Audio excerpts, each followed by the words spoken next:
السلام عليكم ورحمة الله وبركاته. بسم الله الرحمن الرحيم. الحمد لوليه والصلاة والسلام على نبيه وعلى آله وأصحابه أبد الآبدين. بيك الله تبارك وتعالى همّاً طاعات وإبادت لنذي صالح عمل لنذي hayır dualarını lütfu keremi bilen kabul edip de dünya ve ahiretiniz abat olsun. Ustadımız Ustad Abdülcebbar Ahun Tahsirnik Nahadın tarafından, Ustadımız Halat Kurvan Ahun Tahsir'in tarafından, bu mescidin heyeti ve manasının tarafından ehli cemaatın tarafından bir mübarek ziyafata ahulluk patasın verilyen mübarek celesege daştan yakinlan ovadan yığına edip gelipsiniz şu ustadlan ve cemaatın tarafından hemmenizi yüzü ak iki dünyanız abat ve hoşgelliniz aydiyer.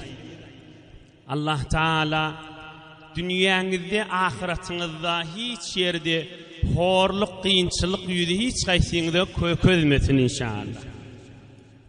Bedev bolsun meydan galar dumalli, hak ışkını atsal meydan yoluksa diye mahtum oluşan.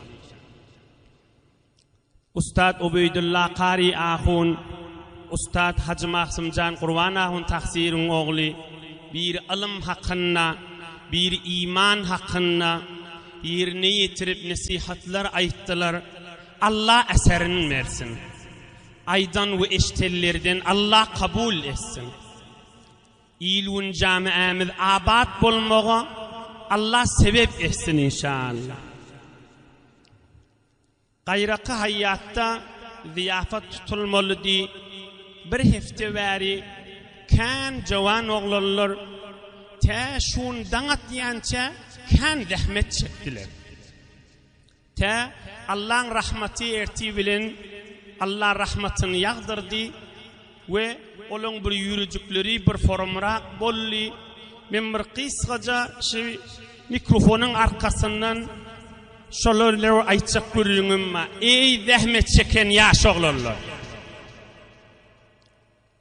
ey ihlas ederler, Ahmetcan Aşpez'in yanına ya bir hayyadın içine, çay suğun başına, gayrı hayyadı üstün basırıp, külgü olsun deyip zahmet çekelli, bu tamam hemme taraftan zahmet çekelli.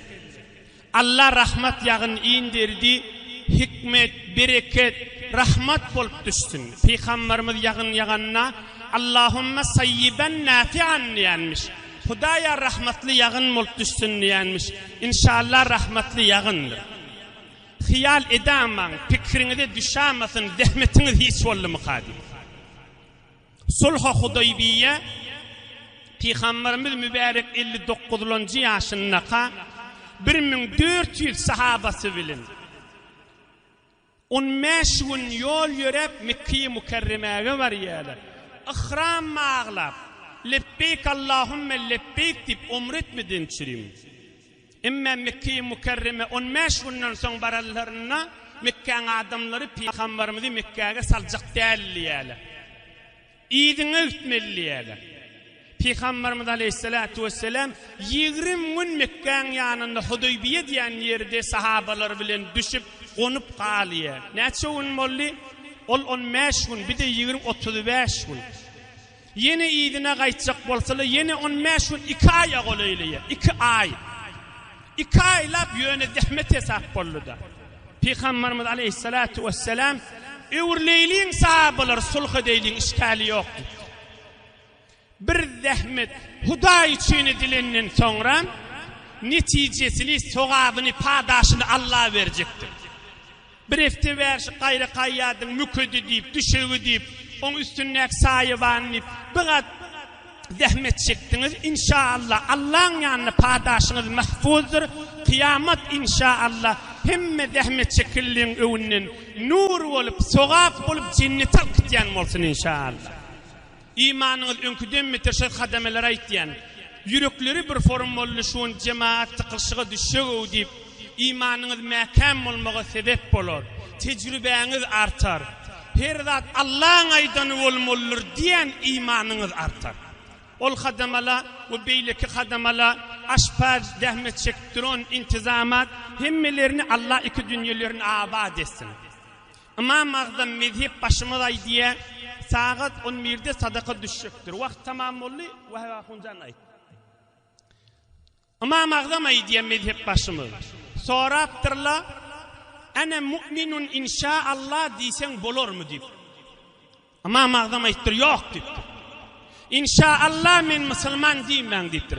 Ana mu'minun katan nivaydın. Min elbette Müslüman nivaydın. Biz elbette Müslümandır. Elhamdülillah. Ana mu'minun inşaallah del. Ana mu'minun katan. Elhamdülillah. Biz katan Müslüman millettir. Elhamdülillah. Ana mu'minun katan. İnni bir kıysacık 5 dakika vaktim var. 5 dakikadan sonra tədahulları getirip dua ettirilecek. 8 ahuncan ulukan taksirlere inşallah dakik vakti da sadaka düşecektir. Men bir aytrak görürüme cavan oğlanlardan çüreyim. Kısaca 2-3 dakikanın içinde 2-3 dakikanına ahuncan, mollacan, sofucandan çüreyim. Ve 1 dakikası umum hemmemizden çüreyim. İyi yaş oğlan. Ey Türkmen cavan, dünyanın fitnesi, afeti köfelen zamandır. Filmleri ağırlanıp, tüvrüğündekileri ağırlanıp, bir oğlan, bir kız, bir gelin, haram oyununu ağırlanıp, Huday tanıyman dünyadan geçeğamaydı. Her zat adam günah edir, her zat midinlidir, kesilmelidir ha. Her zat bir midinlidir, koyulmalıdır ha. Yan Hacı Huncan yerine yetirip aytdı. Ehli sünnetin mezhep başının bir kim? İmam Ahmed ibn Hanbal. İştensiniz, Kur'an-ı Kerim'e bir nazar vermeli oliye, ehli sünnetin nazarının hilafına. İmam Ahmed ibn Hanbal yok diye, men imanımda kaim durarım diye. Günne İmam Ahmed ibn Hanbal'i İgin maşını çıkarıp yalanlaşla fakat avratını örtüp hıyabana çıkarıp şallak vuruyamıştı. Şu zamanın halifatı padişah diyayınla. Günne hıyabana Peleke merkeziye çıkarıp ulu milletin gözünün ağlına arkasını dizinden eteğini yalanlaşla şallaga yatırıyanmıştı. فَلَمَّا مُدَّ الْإِمَامُ أَحْمَدْ لِيُضْرَبَ بِالسَّوْتِ İmam Ahmedi ulu milletin gözünün alnına yalanlaşlap, sündürüp yatırıptırla arkasını ve ayağını şallak vuracak bolup. Sen Kur'an'a şu nazar ver deyiptirdi. O da yok deyiptir. Men imanıma kaim duran Kur'an'a dillegirim erin deyiptir. Oham şallaga yatırmalı olanına men teverrik ibaratına koyayım. فَدَنَا مِنْهُ رَجُلٌ bir mollada ahunne bir adam İmam Ahmed ibn Hanbal'ın kuluğuna varıp bir zat aydıptır. Türkmen Karaçı diye de bir Karaçı'nın biri. Ey İmam Ahmed ibn Hanbal, falan fasık tanıyan mı deyiptir. Falan fasık, bağışlan, arahor, zinakar tanıyan deyiptir İmam Ahmed ibn Hanbal. Şola adam sana salam ayttı deyiptir. Ve sana aytti, men günah edecek olup şallak birazını vurlayan, onu da yine günah ettiyen deyiptir. Sen Huday için şallak vurulacak olayan, kayımdır kefimden evirlama deyiptir. Bana arak ismi deyip şallak vurulanına arağımı içen deyiptir. Sen kayımdır deyiptir. İmanında mekam ol deyiptir. Şallak vurulacak olayan deyip de iyiliğine denama deyiptir. Falan fasık sana salam ayttışı sargıdı verdi deyiptir. Ey yaş oğlan, kimi de gerek görürüm. Ey Türkmen cavan oğlan, Allah için mert bol eylin, midenini de koy eylin. Bir oğlan, bir kız, bir gelin, şoň menen payamlaşyp ya guşyň başyna ya beylik bernamalaryň başyna ömrümiz geçirämäýdim. Allah'ın yanına şermende bolamaýdy. İkinci mowzu molla jallara aýtjak görürüm. Ahun jallara, sof jallara, ilmiň içinde, şeriatyň içinde, ak tarikatyň içinde gezýärler. Bir de umum hemmemide degişli, ýöne oňsaň ahunçylyk liýafat bolansaň teberrik şolara haslaýyn. Ey mollajan, inni deslap Imam Agzamdan aýtdym, yankı vurun İmam Ahmed ibn Hanbal, inni iki imam gal, İmam Şafii ve İmam Malik, ehl-i sünnetin 4 imamı. Şo ikisinden şo vurun mollalardan çürüyüm aýtjak. İmam Şafii kişici oğlanmış, salatımrağa aýdyn, wädämi dogurdur eýle. Öýüňizde wäde ber gaýdanyňyz bardyr, wädäni gaýym durar inşallah. İmam Şafii mollalarmışdyk ýaşy kişici oğlan, Mekke'den Medine bardyr İmam Malik'in şagirdi bolmaga. Yen aýdýan, ey mollajan, gulagyň berde boldy. İmam Malik'in şagirdi bolupdyr. İmam Malik maňa Muwatta aýdyp beripdir, Muwatta İmam Malik. İmam Şafii ýatdan aýdyp beripdir bir eşdenni. Ýatdan aýdyp beripdir, yüzlerçe sefäni. İmam Şafii'ni ýanyna çagyrypdyr İmam Malik. Şikefi sen özüňden çürüýmeş. Hey jan oğullypdyr. Allah sen gursoňda nur goýupdyr, yüzüňde de nur goýupdyr diýipdir. Haram işi bulaşıp şo nuru gursoňdan çykaramady. Gaýtaýdyn, şo gurryny men özümden çürüýmeştin, mollajan, sofajan, ahunjan tilde özüňden çürüýmeşdir. Hey mollajan nipdir. Hudaý sen gursoňda nur goýupdyr, yüzüňde de nur goýupdyr diýipdir. Haram işe girip yüzün gursoň nuruny aýramady. Ine yine wädämde durin ahirki jehurrinde hemmemden nasihat. في الحديث الصحيح سألوا النبي المصطفى صلى الله عليه وسلم إنه كان يقري الضيف ويطعم الطعام. Hatam Taýyny eşitensiniz. Kim? Hatam Taýy. Peygamberimizden önce Arapların arasında beter sahy adammış. Sahavatda anryk baran adammış. Kim? Hatam Taýy. Peygamberden sorapdyrlar Hatam Taýy kıyamet näme bolar diýipdirler. Peygamberden sorapdyrlar Hatam Taýy kıyamet näme boljak diýipdirler. İnnehu kana yaqri zayfa mihman aliya. Sahawaty kan diýipdirler.